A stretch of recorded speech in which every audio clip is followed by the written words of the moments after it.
যেটা এতদিন জানতাম যে সিনা চাক, নবীজির এই যে বুক ফেড়ে জমজমের পানি দিয়ে ধুয়ে পরিষ্কার করে আল্লাহ তার উপরে আবার বসিয়ে দিয়েছিল।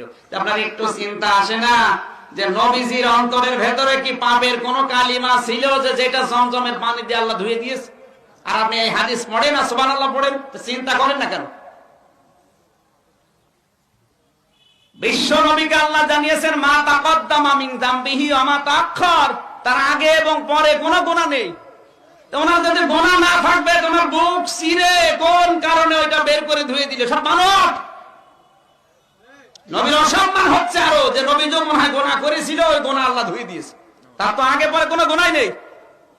এই সিনা চাক বলতে যেটা আমরা বানিয়েছি এটা মুখরোচক, এটা হাদিস কোরআন না। কোরআনের আয়াত হাদিস পড়তে হলে গবেষণা করে পড়া লাগবে, চিন্তা ভাবনা করে, আন্দাজে গরুর মতো পড়ে গেলে হবে না। অথচ এটা আমরা লিখে সিলেবাস ভুক্ত আলেম যারা আছে জিজ্ঞাসা করেন এটা লিখে পাশ করিস।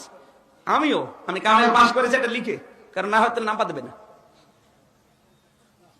অথচ এখন গবেষণা করে দেখতে পাচ্ছি না, এ তো একেবারে ভুয়া জিনিস। নবীজির এই বুক এখান থেকে পেট পর্যন্ত চিরবে, আর নবীজি বসে বসে দেখবে তার ওখান থেকে চিরে ময়লা বের করে ধুয়ে আবার রাখবে। তো নবীজি কি গোনা করেছিল যে গোনা ধুয়ে দিচ্ছে? বলেন কি ধুয়ে দিয়েছে? এবার আসেন বাস্তবে। এখন এই যে কম্পিউটারের মাধ্যমে বুক চিরা লাগে না, পেট চিরা লাগে না, এমনিতেই পাথর বের করে নিয়ে আসে। একটা সাধারণ ডাক্তার যদি এই কাজ করতে পারে, আল্লাহ কি এনার চাইতে কম ডাক্তার নাকি? তো উনি এমনিতে বের করে নিয়ে আসতে পারলো না, বুক চিরা লাগলো।